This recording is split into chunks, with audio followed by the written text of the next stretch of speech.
சர்வ டாக்கிஸ் நேயர்களுக்கு வணக்கம். நிறைகாணலில் நாம் சந்திக்கப்போவர் அரசியல் விமர்சகர் திரு ஜெகதீஸ்வரன் அவர்கள். வணக்கம். வணக்கம். தவிக தலைவர் விஜய் அவர்கள் நேற்று பிரச்சாரம் மேற்கொண்டாரு. காரைக்குடியில பிரச்சாரத்துக்கு தான் போனாரு. ஆனால் அவர் அங்க பேசல, வெறும் ரோட் ஷோ மட்டும் பண்ணாரு. அது காங்கிரஸ் கட்சியை சார்ந்த ப. சிதம்பரம் அவர்களே கேள்வி எழுப்பியிருந்தாரு. வந்துட்டீங்க, வந்து பேசாம எதுக்கு போறீங்க? இப்ப கண்டென்ட்டே இல்லையா? பேசுறதுக்கு அரசியலே இல்லையா? அப்படின்ற ஒரு கேள்வி எழுப்பியிருந்தாரு. ஏன் பேசாம தவிர்க்கணும்? இல்ல அது காவல்துறை அனுமதி மறுத்துட்டாங்க, லேட்டா வந்ததுனால பேசுவதற்கான நேரம் இல்லாம போயிடுச்சு, அதனால திரும்பி போறாங்க நம்ம எடுத்துக்கிறதா? அல்லது அப்படி காவல்துறை சொன்னா ஃபாலோ பண்ணக்கூடிய ஆள் தான் தாவேக்காவும் விஜயுமா? நீங்க எப்படி அதை பார்க்கிறீங்க? நீங்க கேள்வி ஆரம்பத்துல பிரச்சாரம் பண்ணாருன்னு நானும் பயந்துட்டேன். ஏன்னா நம்மளும் 2-3 மணி நேரம் பார்த்துட்டு இருந்தோமே. வர்ற வழியில நடந்த விபத்துகளை பார்த்தோம். பவுன்சர்ஸ் வந்து எப்படி காலால மிதிச்சு இந்த ரசிகர்களை தள்ளி விட்டாங்கிறத பார்த்தோம். விஜய் சைக்கிள் ஓட்டி அந்த குரல் யுத்த காமிச்சதெல்லாம் பார்த்தோம். கேண்டிடேட் பிரபு வந்து குட்டிக்காரன் அடிச்சு எப்படி யாருமே ஏறாட்டி என்னடா நான் அண்ணனை லீஸ் கொடுத்து வாங்கியிருக்கேன், இன்னைக்கு நான் ஏரியா தீர்வு நான் எவ்வளவு செலவு பண்ணிருக்கேன் தெரியுமா ஏறினதை பார்த்தோம். பிள்ளையார்பட்டி போட்டோ கொடுத்ததை பார்த்தோம். ஆனா பிரச்சாரம் பண்ணதை பார்க்கவே இல்லையே. இன்னும் ரவுண்ட் அடிச்சாரு, ஒரு ரவுண்ட் அடிச்சுட்டு அப்படியே போயிட்டாரு, வணக்கம் நன்றி சொல்லிட்டு போயிட்டாருன்னு பார்த்தோம். விஜய் பேசல. எதிர்பார்ப்பு என்பது என்ன சொல்ல போனா பிரச்சாரம் அப்படின்னா எல்லோருக்கும் இவருக்குமான வேறுபாடுங்கிறது, மற்றவர்கள் பிரச்சாரம் சொல்லி சொன்னா அந்த ஊருக்கு வந்து அந்த ஊர்ல என்ன விஷயம் பேசணும், என்ன கண்டென்ட் பேசணும். காரைக்குடியில் இதுவரைக்கும் திமுக அதிமுக இதெல்லாம் செஞ்சிருக்காங்க, செய்யல, இதெல்லாம் செய்ய தவறிட்டாங்க. நாங்க ஆட்சிக்கு வந்தா இதெல்லாம் செய்வோம். இந்த கேண்டிடேட் பேர் தான் பிரபு. இவர் ஒரு டென்டல் டாக்டரா இருக்காரு. இந்த டாக்டர் வந்து நிறைய விஷயங்கள் செஞ்சிருக்காரு, ஏற்கனவே நிறைய ரீல்ஸ் போட்டிருக்காரு, நிறைய ஷார்ட்ஸ் போட்டிருக்காரு.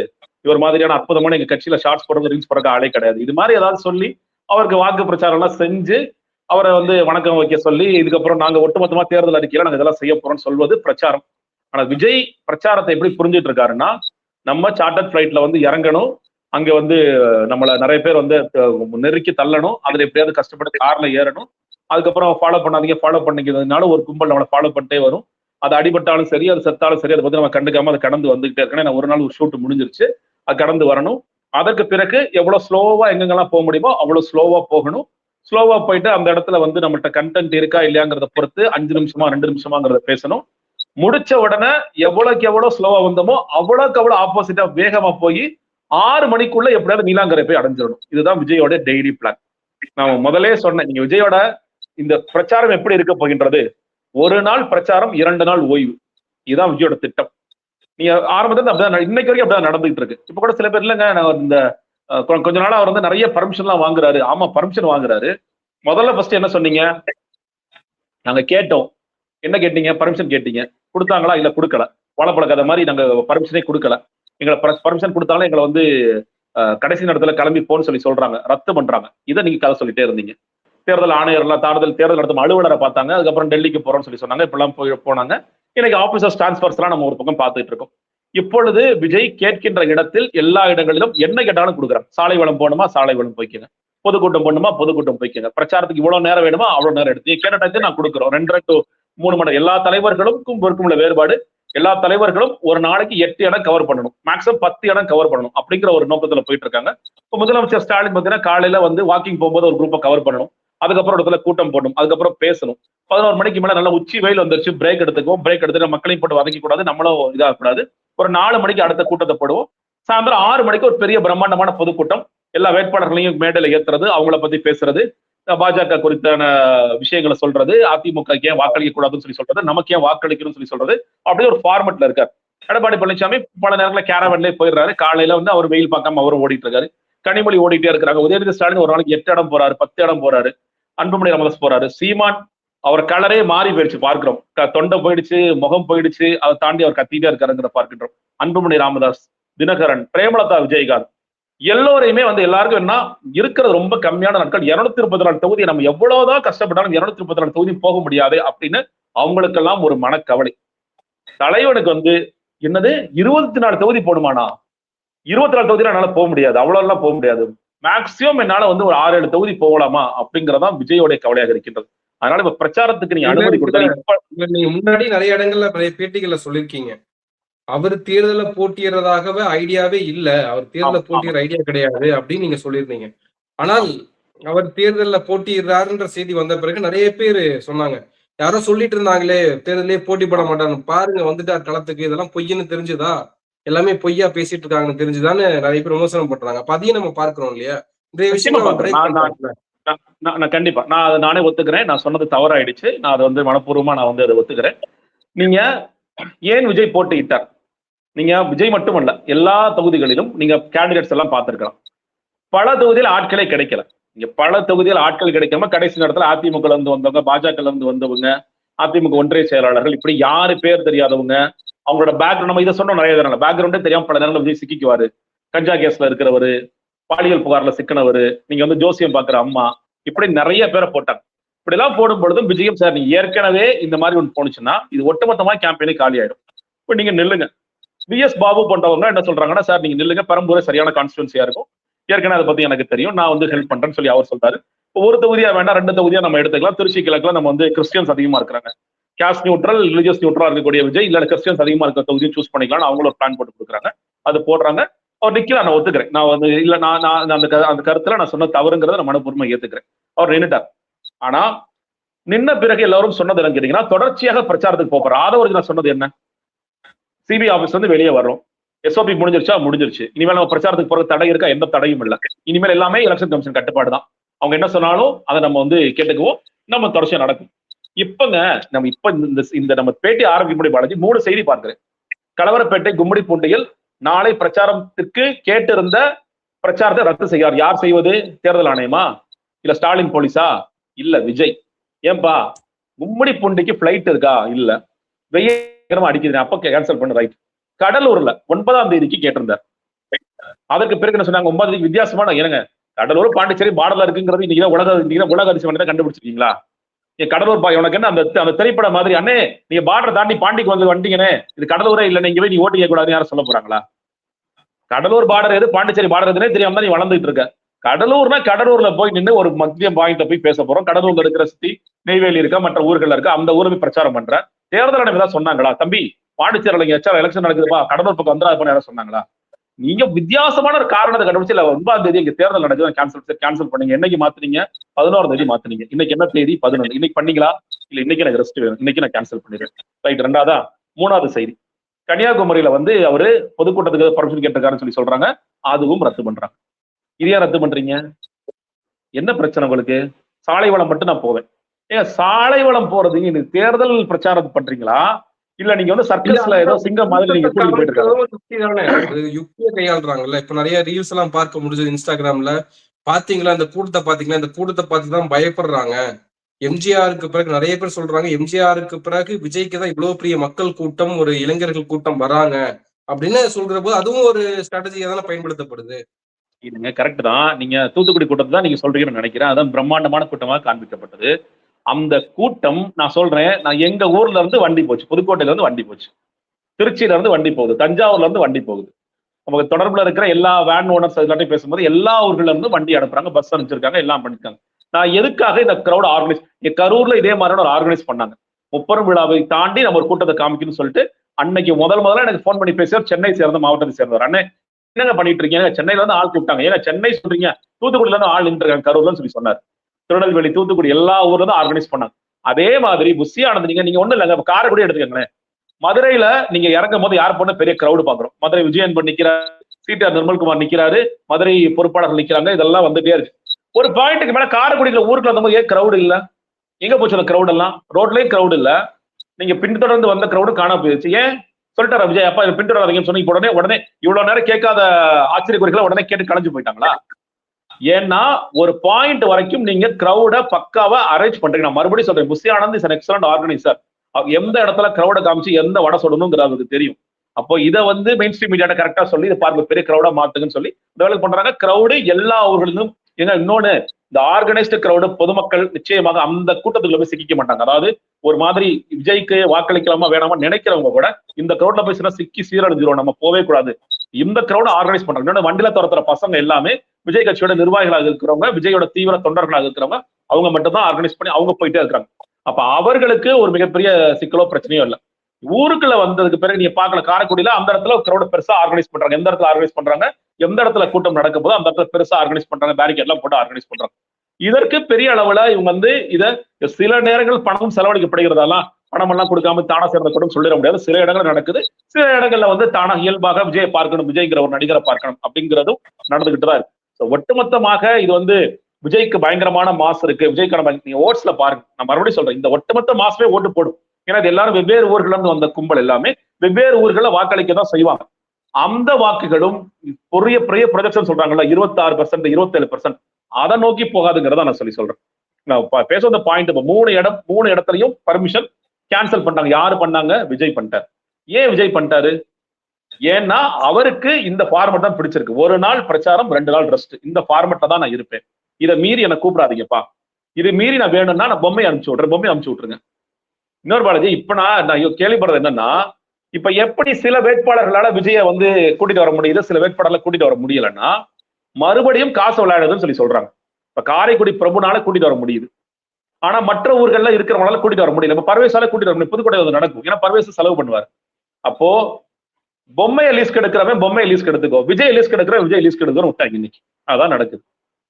அப்ப இதுக்கு செலவு பண்ண முடிஞ்சவங்க செலவு பண்ணி கூட்டிட்டு வந்து, ஏன்னா நீங்க பாருங்களேன், இன்னொன்னு, விஜய் இவ்வளவு தூரம் வர்றாரு, எந்த ஒரு ஊர்லயாவது திருநெல்வேலி, தூத்துக்குடி, இல்ல வந்து கொளத்தூர், எல்லா இடங்கள்லயுமே ஒரு இடத்துலயாவது கேண்டிடேட்டை மேல ஏத்துனாரா? ஏத்தல. கேண்டிடேட் அட்லீஸ்ட் பேராவது உச்சரிச்சாரா? உச்சரிக்கல. பட் இது வந்து காரைக்குடி பிரபு எவ்வளவு கஷ்டப்படுறாரு பாருங்க. அந்த உண்மையிலேயே இந்த பசங்க ஏறுற மாதிரி, தற்கொலை ஏறுற மாதிரி ஏறி உள்ள பூந்து நுழைஞ்சு எப்படியாவது நான் வந்து போட்டோ எடுத்தே ஆகணும், எனக்கு இங்க நான் ஓட்டு வாங்கணும்னா நான் கூட சேர்ந்து போட்டோ எடுத்தே ஆகணும்னு மெனக்கெட்டு வராரு. இன்னைக்கு கண்டிப்பா பூசிக்கு டோஸ் சொல்லுது, யாரை கேட்ட வண்டியில் யாரான்னு சொல்லி விஜய் கடிச்சிருப்பாரு இன்னைக்கு. உண்மையிலேயே யாராவது ஏத்திருக்கான் இது வரைக்கும்? இந்த எதுக்கு இந்த வேலையை பண்ற? ஒவ்வொருத்தனா ஏறணும்னு சொல்லுவான். எதுக்கு இந்த வேலை? தேவையில்லாத வேலை. என் வண்டியில யாரும் ஏத்த மாட்டேன், ஏத்தவே முடியாது என்னால. அதை மீறி அவன் வர்றான், சரி மீடியா இருக்குன்னு சொல்லிட்டு நான் பேசாம இருந்தேன்.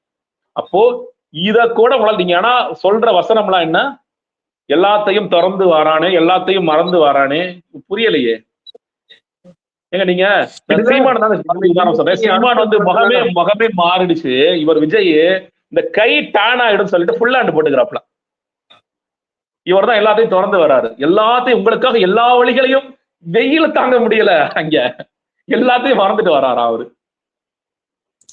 இதுல நியூஸ் மினிட்ல ஒரு செய்தி ஒண்ணு, அது ஆர்டிகிளாவே வெளியிட்டு இருக்காங்க. அதுல வந்து என்ன சொல்றாங்கன்னா, ஷபீரும் அதுல எழுதியிருக்காருன்னு நினைக்கிறேன். ஏடிஎம்கே டிஎம்கே களத்துல வேலை பார்க்கறது ரொம்ப விசிபிளா இருக்கு. களத்துல அவங்க வந்து தேர்தல் களத்துல ரொம்ப அதிகமா வேலை பார்த்துட்டு இருக்கிறது தெரியுது. அதே சமயம் தாவேகா தரப்புல இருந்து ஒரு லேக் இருக்கு, அது விசிபிலிட்டியா இருக்கு, ஒரு குறைபாடுகள் இருக்கு, ஒரு தொய்வு இருக்கு. அது நம்ம வெளிப்படைத்தன்மையாக ரொம்ப வெளிப்படையா தெரியுது. அது ஏன் இப்படி இருக்காங்கன்னு தெரியல அப்படின்னு சொல்றாங்க. ஏன் அந்த தன்மை இருக்குதுன்னு நினைக்கிறீங்க? 2 காரணம், 2 பிரிச்சுக்குவோம். முதல்ல வந்து ஒவ்வொரு வேட்பாளர்கள், நம்ம 234 கேண்டிடேட்ஸ் அனௌன்ஸ்மெண்ட் பார்த்தோம். அந்த லிஸ்ட் எடுத்து நான் தனித்தனியாக யாரெல்லாம் கேண்டிடேட்ஸ் பார்க்கிறேன், நான் எண்ணி பார்த்தேன். ஏன்னா கழக மாவட்ட செயலர், கழக மாவட்ட செயலர் போட்டிருப்பாங்க, மற்றவங்கள கழக நிர்வாகி இல்ல வேறு பேர்ல போட்டிருப்பாங்க. கழக மாவட்ட செயலராக தேர்ந்தெடுக்கப்பட்ட 70 பேர், 70 அல்லது 72 பேர், மொத்தம் 234 கேண்டிடேட்ஸ்ல. இந்த 72 பேருக்கும் சிக்கல் இல்ல. என்ன சிக்கல் இல்லைன்னா, அந்த மாவட்ட செயலாளர் அந்த ஊருக்கு அவன் போய் பேசினார்னா அவருக்கு பின்னாடி வருவதற்கு ஒரு ஆட்கள் இருக்கிறாங்க. ஏற்கனவே ஒரு கூட்டம் இருக்கு, ஒன்றியம், நகரம், கிளை. அவன் வந்து பிடிச்சிருக்கோ பிடிக்கலையோ, ஏன்னா இவன் காசு வாங்கியிருக்கா, நாளைக்கு அண்ணன் தான் நமக்கு கவுன்சிலர் சீட்டு கொடுக்கணும், அண்ணன் தான் நமக்கு உள்ளாட்சியில இது கொடுக்கணும்னு சொல்லிட்டு போறக்கூடிய ஆட்கள், அவருக்கு கை காசை போட்டு செலவு பண்ணக்கூடிய ஆட்களும் இருக்கிறாங்க, நோட்டீஸ் அடிச்சு கொடுக்குறாங்க. இது நடக்கு. மீறி இருக்கிற இந்த கேண்டிடேட்ஸ், இவங்களுக்கு எல்லாருக்கும் இந்த சிக்கல் என்ன கேட்டீங்கன்னா, உதாரணத்துக்கு இப்போ ஸ்ரீரங்கத்துல இந்த பையன் இருக்காரு, செய்தி தொடர்பாளர் இருக்காரு, போறான்னு மாவட்ட செயலர் முதல்ல கேட்கிறது, தம்பி நான் ஒரு கொட்டேஷன் கொடுப்பேன், இந்த கொட்டேஷனுக்கு நான் 25 லட்சம் ரூபாய் போட்டு கொடுப்பேன். அது வந்து அவரோட பர்சனல் செலவுல, மறுபடியும் விஷயம் மாதிரி நினைச்சாங்க, அதுல கமிஷன் போகும். பட் ஆனா ஒட்டுமொத்தமாக தேர்தலுக்கு ஒரு செலவு இருக்கு. பணிமனை திறக்கிறதுல இருந்து டெய்லி ஆகிற சாப்பாடு செலவு, பெட்ரோல் செலவு, நம்ம உட்கார்ந்து இங்க வந்து நோட்டீஸ் அடிக்கிற செலவு, இதெல்லாம் சேர்ந்து கொட்டேஷன் கொடுக்குறேன். 6 ஒன்றியம் வருவாங்க, அவனுக்கு தான் பிரிச்சு கொடுத்துருவோம். அவன் வேலையை போய் பார்ப்போம், நீங்க எங்கெங்கெல்லாம் போக முடியுமோ போங்க அப்படின்னு சொன்னா இவன் மண்டே சரிவான். என்னென்ன 25 லட்சம் கேட்க, இது நடக்குது. நான் உதாரணத்துக்கு சொன்னேன், இது பல தொகுதிகள்ல 25 லட்சம் நான் எங்க போவேன்? சரி 12 லட்சம் கொடுப்பியா, 10 லட்சம் கொடுப்பியா, 5. அவன் அண்ணே தயவு செய்து மன்னிச்சிருங்க, நானே மன்னிச்சிரு தம்பி, தம்பி வாப்பா, ஒரு ரீல்ஸ் அடியா, அந்த தம்பியை வச்சு வா, சால்வ போடு, யாரோ ரீல்ஸ் எடுக்க, ஒரு ரீல்ஸ் எடுத்துங்க ஐயா, கிளம்பி போலாமா, போலாம் தம்பி, இனிமேல் அடுத்து 23 பாப்போம் வர்றையான்னு சொல்லிட்டு போயிடுறான். அவன் ஆள் இல்லைங்க. திருத்தணியில நடந்த பிரச்சனை என்ன, சத்தியகுமார்ட்ட போய் சத்தியகுமார் ஒரு கொட்டேஷன் கொடுத்தா, ஒரு அம்பேத்கரை பார்த்து நீ கொட்டேஷன் கொடுக்குறேன்னு கேட்பாரு அவரு. அம்பேத்கரா இருந்தா என்ன, பெரியாரா இருந்தா எல்லாருக்கும் கொட்டேஷன் தந்தாங்கன்னு அவன் சொல்லுவான். யாரா இருந்தாலும் செலவு பண்ணாதான் காசு செலவு பண்ணாதான் இங்க மக்களுக்கு நான் போய் சேர்க்க முடியும். நான் ஏன் கை காசா போட முடியும்? எனக்கு சீட்டும் நான் வாங்கல, நான் ரொம்ப தெளிவா சீட்டு வாங்கல, அப்பயே யோசிச்சிருக்கணும். ஒரு மாவட்ட செயலர் சீட்டு வாங்காம ஒதுங்குறான்னா இந்த கட்சியில மேல வந்து காசு வர்றது எனக்கு தெரியும். விஜய் ஒன்றை காசு கொடுக்கலன்னு சொல்லி சொன்னாரா? புஷியானந்த் காசு கொடுக்கல, காசு வாங்க தாங்க செஞ்சாரு. உடனே காசு கொடுங்க, அப்படி சொல்லிருக்கணும், எனக்கு கொஞ்சம் காசு கொடுங்கன்னு சொல்லிருக்கணும். அது நீ சொன்னியா? சொல்லல. இல்ல. அப்போ இந்த பிரச்சனை எல்லா 2 லட்சம் கொடுக்குறாங்க, ஒரு தொகுதிக்கு வேட்பாளருக்கு வந்து 2 லட்சம் கொடுக்குறாங்கன்னு நம்ம பாக்குறோம், ஒரு கட்சி நிதியா. ஆமா, அந்த மாதிரி கூட வேட்பாளர்கள் கொடுக்கல. இது வரைக்கும் இல்ல. ஒரு வேட்பாளருக்கு கூட இதை கொடுக்கல. இது ஒரு பகுதி. சோ இதனால அவங்க முடங்கி போயிருக்காங்க. என்ன பண்றதுன்னு தெரியல. அந்த ஊர்ல சப்போர்ட்டும் கிடையாது. இன்னொன்னு அவங்களுக்கு என்ன, சில பேர் கோவம், நம்ம ஊருக்காரனுக்கு இல்லாம சம்பந்தம் இல்லாம யாரையும் தூக்கி உள்ள போட்டிருக்காங்க அப்படிங்கிற கோவமும் இருக்கு. அதனால கூட வருவதற்கு கூட இல்லை. அதனால நீங்க பாத்துருக்கலாம், சில கேண்டிடேட்ஸ் முதல் நாள் மட்டும் பிரமாதமான ரீல்ஸ் எல்லாம் எடுத்து போட்டிருப்பான். அவன் வந்து கட்டி பிடிக்கிறது, துண்டு போடுறது, சால்வ் போடுறது. அதுக்கப்புறம் என்ன ஆனான்னு கூட நமக்கு வரலாறே தெரியாது, என்ன ஆனான்னு தெரியாது. இன்னொரு பக்கம் இதை செய்திருக்க வேண்டிய விஜய், நீங்க என்ன பண்ணணும்? ஒரு ஊர் தூத்துக்குடி போறீங்க, திருநெல்வேலி போறீங்களா? அப்பா இந்த கேண்டிடேட் இவர் ஆலங்குளத்துல நிக்கிறார், இவர் ராதாபுரத்துல நிக்கிறார், இவர் திருநெல்வேலியில நிக்கிறார், இவர் இதுல நிக்கிறார், இப்படி சொல்லி அவங்களை இன்ட்ரோடியூஸ் பண்ணீங்கன்னா, விஜயே கை காமிச்ச வேட்பாளர்ப்பா. ஏன்னா இன்னைக்கு நான் இதுதான் இப்போ விஜய் ஒரு கடிதம் எழுதிருக்காரு, நீங்க பாத்துக்கலாம், 1 மணி நேரத்துக்கு முன்னாடி போஸ்ட் ஆயிருக்கு. இதான் விஜய் சொல்றாரு. ஏன்னா இது நடக்குதுங்கிறது ஜானுக்கு தகவல் போயிடுச்சு, புஷியானுக்கு தகவல் போயிடுச்சு. ஒரு கேண்டிடேட்டுக்கு ஒருத்தர் கூட சப்போர்ட் பண்றது இது யூசுவல் லெட்டர் கிடையாது. இது வந்து எல்லோருக்குமான இன்ஸ்ட்ரக்ஷன் லெட்டரா சொல்லி சொல்றாங்க. இது வந்து தயவு செய்து எதையும் பார்க்காம உங்க கைகாசு போட்டாவது நீங்க செலவு பண்ணியாவது செய்யுங்க. அதான் ஒரு வீடு வீடா போய் நீங்க பிரச்சாரம் இறங்கி வேலை பாருங்க, ஒவ்வொரு வீட்டுக்கா போங்க. அப்ப அவன் என்ன திரும்ப கேட்பான், அண்ணா நான் களத்துக்கு போய் ஒர்க் பண்ண நான் ரெடி, நீ களத்துக்கு எப்ப நான் வருவான்னு அவன் கேட்பான். சரிண்ணா, நீ உன் வார்த்தையை மதிக்கிறேன், நான் ஒரு ரசிகனா இருந்து தொலைச்சிட்டேன், நான் வர்றேன், ஓகே ரைட்டு. நீ களத்துக்கு வந்து இவர் தான் கேண்டிடேட் எப்ப நீங்க இன்ட்ரோடியூஸ் பண்ணுவான்னு கேட்பாங்க. நீங்க ஒரு ஊருக்கு போனீங்கன்னாங்க, ஏன் எல்லாரும் ஏன் விமர்சிக்கிறாங்க? முதலமைச்சர் செய்யறாரு, எடப்பாடி செய்யறாருன்னா அவங்களுக்கு ஏதாவது பர்சனலா இதனால பெரிய கெயின் வரப்போதா? இந்த கேண்டிடேட் வந்து என்னோட கேண்டிடேட், என்னோட தாவேக்கோட கேண்டிடேட். இவருக்கு ஓட்டு போட்டாதான் நான் ஆட்சி அமைக்க முடியும், இவருக்கு வாக்களிச்சாதான் நான் போய் சேர சிஎம் சார்ல உட்கார முடியும். இந்த அடிப்படை அறிவே கூட விஜய்க்கு இருக்காதா? இப்ப கூட ஜான் சார், நீங்க உங்க முகம் மட்டும் தெரிஞ்சா போதும் சார், உங்க முகம் தெரியணும் சார், விசில் தெரியணும் சார், கண்ணை மூடிட்டு போய் மக்கள் விசில குத்தணும் சார். குத்துவான், தற்கொலையா இருக்கணும், நிச்சயமா குத்துவான். அவனுக்கு எதை பத்தியும் கவலை இல்லை. யாருக்கிட்ட ஓட்டு போட்டேன் அதெல்லாம் தெரியாது, விசிலுக்கு ஓட்டு போட்டேன், விஜய் சொன்னாரு விஜய்க்கு ஓட்டு போட்டேன்.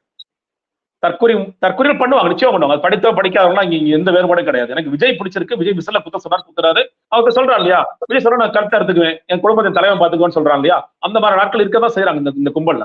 ஆனா அதை தாண்டி ஒரு பெர்சன்டேஜா வரணும்னு நினைக்கிறீங்கல்ல, அதை தாண்டி ஒரு பெர்சன்டேஜா வரணும்னு நினைக்கிறீங்கல்ல, அவர்கள் யாரு கேண்டிடேட்டு? விஜயோட கேண்டிடேட் என்ன ப்ரப்போஸ் பண்ணாரு? விஜயோட கேண்டிடேட்டுக்கு பேச தெரியுமா? விஜயோட கேண்டிடேட் ஏதாவது செய்வாரா? அவர் இது வரைக்கும் எதை முன் வச்சு இந்த தேர்தல் களத்துக்கு வந்தாரு அப்படிங்கிற கேள்விகளை கேட்பாங்க. அந்த கேண்டிடேட் திமுக இந்த அமைச்சர் நிக்கிறாரு, அதிமுக அந்த பழைய அமைச்சர் நிக்கிறாரு, இல்ல ஒன்றிய செயலர் நிக்கிறாரு அப்படின்னு சொல்லிட்டு மூணாவது தாவே வரும்போது யாருன்னே தெரியலைப்பா, விஜயும் சொல்லல, இவங்களும் சொல்லல, எப்படிப்பா நான் வாக்களிப்பேன்? எதுக்கு வாக்களிக்கணும்? விஜய் இந்த ஊர் பிரச்சனையை பேசுறாரா? பேசல. இன்னொன்னுங்க, விஜய் இப்ப காரைக்குடியில வந்து ஏன் பேசல? காரைக்குடி மட்டுமல்ல, எந்த ஒரு ஊர்லயாவது இது வரைக்கும் அந்த தொகுதியை கூட விட்டுருங்க பாலாஜி, சென்னை இஷ்யூஸ், பெரம்பூர், வில்லிவாக்கத்துல, குளத்தூர்ல பேசினாரா? இல்ல.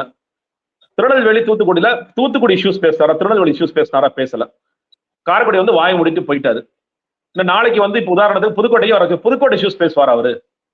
புதுக்கோட்டையில இருக்கிற அந்த ஆலய மாதா சர்ச்சு, இங்க இருக்கிற மசூதி, அங்க இருக்கிற திரு மாரியம்மன் கோவில், இது 3க்கும் வணக்கம் அப்படி சொல்லிட்டு இந்த திமுக போயிடுவார். அவங்க வந்து அழுவான், ஐயோ ஏன்னா அப்படியே பண்ணிட்டு இருக்கு, நீ ஏன்னா பழப்படுத்துற. முக்கியமா வந்து நம்ம ஏடிஎம்கே டிஎம்கே பிரச்சார வியூகங்கள், எடப்பாடியுடைய அவர் பேசுகிற சில விஷயங்கள் வந்து அரசியல் களத்துல பரபரப்பாக மாற்றப்படுது. கனிமொழிக்கு எதிராக அவர் பேசுகிறார், உதயநிதிக்கு அவர் எதிராக தனிப்பட்ட ரீதியில விமர்சனம் பண்றாருன்ற பல குற்றச்சாட்டுகள் இருக்கு, அதெல்லாம் இருக்கு. ஆனால் திடீரென்று ஜனநாயக படத்தினுடைய படம், ஒட்டுமொத்த படம் ரிலீஸ் ஆகுது, அது பேசுபொருள் ஆகுது. அதை பற்றி பேசியாக வேண்டிய இடமும் இருக்கு. ஏன்னா அவர் தான் தொடர்ச்சியாக ஜனநாயக படத்தை முடக்கிட்டாங்க, என்ன முடக்கிறதா நினைச்சு ஜனநாயக படத்தை முடக்கிட்டாங்கன்னு விஜய் பிரச்சாரம் பண்றாரு. அது அனுபவம் தேடுற முயற்சியும் நடக்குது. ஒரு பக்கம் முடக்குனதும் பாஜக திமுக தான், இப்ப வெளியிட்டதுக்கு காரணமும் பாஜக திமுக தான். இட்ஸ் பிரசாந்த் வந்து விஜய்க்கு ஆதரவாகத்தான் பேசிட்டு இருக்காரு. அவரே ஒண்ணு சொல்றாரு ஒரு வீடியோல ரீசெண்டா பேசும்போது, அது எப்படியா முடக்குனதும் நீங்க தான் சொல்றீங்க. அது வந்து பிரச்சாரத்துக்காக பயன்படுத்தின ஒரு படம். அதுல திமுக, பாஜக போட்டு அடிச்சிருக்கிறோம்னு சொல்றீங்க. அவனுக்கு எதிரான படத்தையும் அவனே லீக் செய்வானாயா? அதுல லாஜிக்கே இல்ல. ஆதவ் பேசுறதெல்லாம் லாஜிக்கே இல்லாம பேசுற மாதிரி இருக்கு. இது முக்கியமான நபர்கள், குறிப்பாக திரைத்துறையில இருக்கக்கூடிய ஒரு பெரிய நபர். அவர் இது அவர் மூலியமா தான் இது லீக் ஆயிருக்குன்னு சினிமா துறையில சொல்லிக்கிறாங்க அப்படின்னு வெளிப்படையா சொல்றாரு. அப்புறம் யார் அந்த நபர்னு அவர் சொல்லல. அப்படின்ற ஒரு பார்வை இருக்கு. அது நம்ம இது ஏன் ரிலீஸ் பண்ணப்பட்டுச்சு? இதுக்கு பின்னாடி என்ன அரசியல் இருக்கதா நீங்க பார்க்குறீங்க? நிச்சயமா இருக்கு பாரதி. அதாவது இன்னொன்னு நீங்க சொல்றதுல, இப்போ ஒருவேளை இது பாஜக, திமுக சேர்ந்து பண்றாங்கன்னா, அவங்களுக்கு பேக் ஃபயர் ஆகுமா ஆகாதா? அந்த அளவுக்கு கூடயா விஜய் கட்சிக்கு வேணா அது தெரியாம இருக்கலாம். அவங்களுக்கு அந்த அளவுக்கு கூட தெரியாது. அது ஒண்ணு இல்லைங்க. 2 தாங்க இதுல. இதுல வந்து இத ரிலீஸ் பண்றதுல யாருக்கு நோக்கம் இருக்கிறது அப்படிங்கறதான் கேள்வி. இவங்க சொல்ற மாதிரி சிபிஎஸ்இ எல்லாரும் சொல்றது ஒண்ணு ஒத்துக்குறாங்கன்னு நினைக்கிறேன். இது ஒண்ணு சிபிஎஸ்இ தரப்புல இருந்து போயிருக்கணும். ஏன்னா அங்கதான் போய் சப்மிட் பண்ணாங்க. அந்த படத்தை வந்து பாக்குறதுக்கு அவங்க தான் வச்சிருந்தாங்க. சிபிஎஸ்இ தரப்பு. இரண்டாவது தரப்பு ப்ரொடக்ஷன் தரப்பு. நான் விஜய் கூட சொல்ல ப்ரொடக்ஷன் தரப்பு. 2 தரப்புல தான் இந்த படம் மெயினா இருக்கும். ப்ரொடக்ஷன் சொல்லும் போது அவங்க சில பேர் வந்து சில நடிகர்கிட்ட இருக்கும், டேரக்டர்கிட்ட இருக்கும், ப்ரொடியூசர்கிட்ட இருக்கும், பிரிச்சு கொஞ்சம் இனம் பிரிக்கிறாங்க. பட் ஓவரால் இது 2 பேர் தான் இருக்கும். சிபிஎஃப்சியோட நோக்கம் என்ன? நம்ம முதல்ல சொல்ல நீங்க கூட சொன்னீங்க விஜய் கண்டிச்சார். விஜய் ரொம்ப லேட்டஸ்டா அந்த விக்டிம் கார்ட விஜய் நான் கூட பலருக்கு விஜய் பெரிய யோசிக்க தெரியாது. இல்ல விஜய் பெரிய கிரிமினல் என்ன பொறுத்த வரைக்கும். எந்த இடத்துல எந்த விக்டிம் கார்டை ப்ளே பண்ணணுங்கிறத விஜய் கரெக்டா ப்ளே பண்றாரு. கொஞ்சம் ஞாபகம் இருக்கும்னு நினைக்கிறேன். நம்ம வந்து இந்த மனைவி விவகாரம் வரும்போது கூட இதற்கு காரணம் வந்து திமுக தான் விஜய் பேசணும் ஆச்சரியப்பட மாட்டேன் நம்ம பேட்டிலேயே சொல்லி சொன்னேன். ஆனா விஜய் அந்த இடத்துல அந்த விக்டிம் கார்டை ப்ளே பண்றாரு. இன்னைக்கு ப்ளே பண்றாரு. தூத்துக்குடியில போய் அந்த விக்டிம் கார்டை ப்ளே பண்றாரு. அப்ப இந்த ஜனநாயகனுக்கான விக்டிம் கார்டை அவர் அன்னைக்கு தான் அது ப்ளே பண்றாரு. அது வரைக்கும் ஜனநாயகம் குறித்து விஜய் பேசுறதே கிடையாது. என்ன முடக்க பார்த்தாங்கன்னு விஜய் அப்பதான் முதல்ல பேசுறாரு. இதுல நோக்கம்னு பாத்தீங்கன்னா இப்ப வந்து சிபிஎஃப்சியோட நோக்கம் என்னவாக இருந்தது? ஜனவரி 9 இருந்து இன்னைக்கு வரைக்கும் சொல்ல தேர்தல் முடிகிற வரைக்கும் இந்த படம் ரிலீஸ் ஆகக்கூடாது. பாஜக அப்பட்டமான அரசியல். இதுல எந்த மாற்ற கருத்தும் இல்ல. ரிவிசி கமிட்டில இருக்க உடம்பு சரியில்லாம போகும். அவசர போய் வழக்கு போடுவாங்க. சுப்ரீம் கோர்ட்ல போய் கேபினட் பண்ண போடுவாங்க. உயர்நீதிமன்ற பெஞ்ச்ல போய் மென்ஷன் பண்ணுவாங்க. இது எல்லா கூத்துக்களும் பண்ணி படம் ரிலீஸ் ஆகாத என்ன பண்ணுவ அப்படிங்கிறதா அவங்களுடைய நோக்கம். அந்த நோக்கத்தில் அவர்கள் வெற்றி அடைந்து விட்டார்கள் நான் சொல்லுவேன். தேர்தல் வரைக்கும் படம் ரிலீஸ் ஆகாது. என்ன பண்ணிடுவ நீ? நான் படத்தை பார்க்க மாட்டேன். நீங்க ஒரு விட்ரா பண்ணிய கேஸ ரிவிசி கமிட்டியே போட மாட்டேன். ரிவிசி கமிட்டி போடாட்டி ஆள் உடம்பு சரியில்லைன்னு சொல்லுவான். அதுக்கப்புறம் என்ன நடக்கும்? தேர்தல் ஆணையம் வந்து நான் அவங்கள்ட்ட கை காமிச்சு விடுவேன். தேர்தல் ஆணையம் எனக்கு தெரியாது, அர்ச்சனா பண்றேன் எனக்கு தெரியாதுன்னு சொல்லுவாங்க. படம் முடிஞ்சிடும். எம்சிசி முடிஞ்ச பிறகுதான் அந்த படம் ரிலீஸ் ஆகும். நான் எதை பண்ணேனோ அதில் நான் வெற்றி அடைஞ்சிட்டேன். அப்பட்டமான கேவலமான செயலமாக இருந்தாலும் இந்த விஷயத்துல சிபிஎஃப்சி வந்து அவங்களோட நோக்கத்துல ஜெயிச்சிட்டாங்க. அடுத்ததாக இந்த படம் ரிலீஸ் ஆகணும்னு ரொம்ப மெனக்கட்டது யாருன்னு கேட்டீங்கன்னா விஜய். இன்னைக்கு வந்து இந்த படம் ஜனநாயகன் ரிலீஸ் ஆகுறதுக்கும் விஜய் பிரச்சாரத்திற்கு அப்படி முன்ன பின்ன போறதுக்கும் ஒரு பெரிய தொடர்பு இருக்கு. விஜய் நான் முன்னாடி சொல்லிருக்கேன் ரொம்ப திட்டமிட்டு இந்த படத்தை தேர்தல் நேரத்தில் ரிலீஸ் ஆகணும் ரொம்ப கங்கண கட்டி வேலை பார்த்தார். ஏன்னா இந்த படம் ஆக்சுவலி தீபாவளிக்கு பிளான் பண்ண படம். இந்த நேரத்துல வந்து அதான் நான் சொல்றது இந்த பொலிட்டிக்கலி உள்ள இருக்கிறதுங்கெல்லாம் தாண்டி நான் சொல்றேன். பொலிட்டிக்கலி இருக்கிற விஷயங்களை தாண்டி பெண்களை அதிகமாக வாக்களிக்க வைக்கக்கூடிய படமாக இது இருக்கும். ரொம்ப கஷ்டப்படுற பொண்ணை வந்து அண்ணன் எப்படி உயிரை கொடுத்து காப்பாத்தி அந்த பொண்ணை ஒரு மிலிட்டரி பொண்ணை மாத்துறாரு பாருங்க அப்படிங்கறதான் கதை. அதை பாக்குற ரசிகர்கள் அழுவாங்க, இளைஞர்கள் அழுவாங்க. அதை பார்த்துட்டு அண்ணனுக்கு வாக்களிக்கணுங்கிறதா அவங்களோட நோக்கம். இதுல நான் என்ன அந்த படத்தை பார்க்கணும்னு நான் பார்க்கவும் மாட்டேன். அந்த பைரசி கபி பார்க்குற ஆள் கிடையாது, பார்க்க மாட்டேன். பட் இதுக்கப்புறம் இன்னைக்கு வர செய்திகள் என்பது அந்த முதலாக லீக் ஆன காட்சியில அவர் வந்து வாக்களிங்கன்னு சொல்லி சொல்றாரு. அந்த ஒரு சீன் மட்டும் நான் பார்த்தேன். அந்த பிரஸ் 3 பேர் கேள்வி கேட்கறாங்க.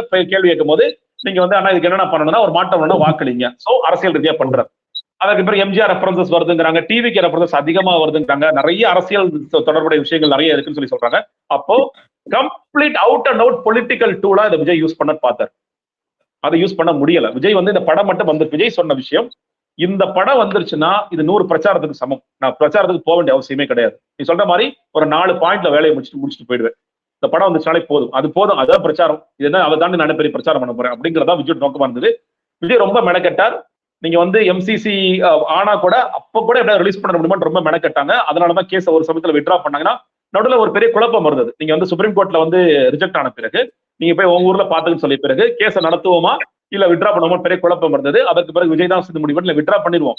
அவனே என்ன சொல்றான், நீ அன்னைக்கே ஒழுங்கா கேஸ் போடாம இருந்தா ரிவிசி கமிட்டி போட்டிருப்பேன், ஒரு 2-3 வாரத்துல படமே ரிலீஸ் ஆயிருக்கும், நீ பண்ண லொல்லு வேலைக்கு இது ஆயிடுச்சுப்பான்னு சொல்லிட்டாங்கன்னு சொன்ன பிறகு ரிவிசி கமிட்டிக்கு போயிடட்டும். ரிவிசி கமிட்டி கொடுத்தாங்க, ரிலீஸ் ஆயிடும், பிப்ரவரி எண்ட்லயாவது ரிலீஸ் ஆகும். விஜய் ரொம்ப மெனக்கெட்டார். அதையும் வச்சுட்டாங்க. சிபிஎஃப்சி வந்து இல்ல முடியாது தம்பி பண்ண முடியாதுன்னு சொல்லிட்டாங்க.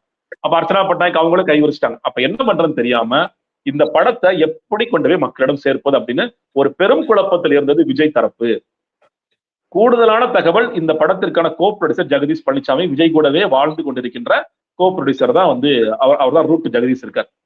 இந்த காப்பி நிச்சயமா அவர்கிட்ட இருக்கும், ப்ரொடியூசர் கோ ப்ரொடியூசர் நிச்சயமாக இருக்கும். இப்ப சொல்லுங்க, சிபிஎஃப்சிக்கு இது நோக்கம் இல்லை. இன்னொன்னு, முருகனோ எல் முருகனோ உதயநிதி ஸ்டாலினோ இதை செய்யறாங்க அப்படின்னு நாளைக்கு தெரிய வந்துச்சுன்னா இது அவங்களுக்கு பேக்ஃபயர் ஆகும்.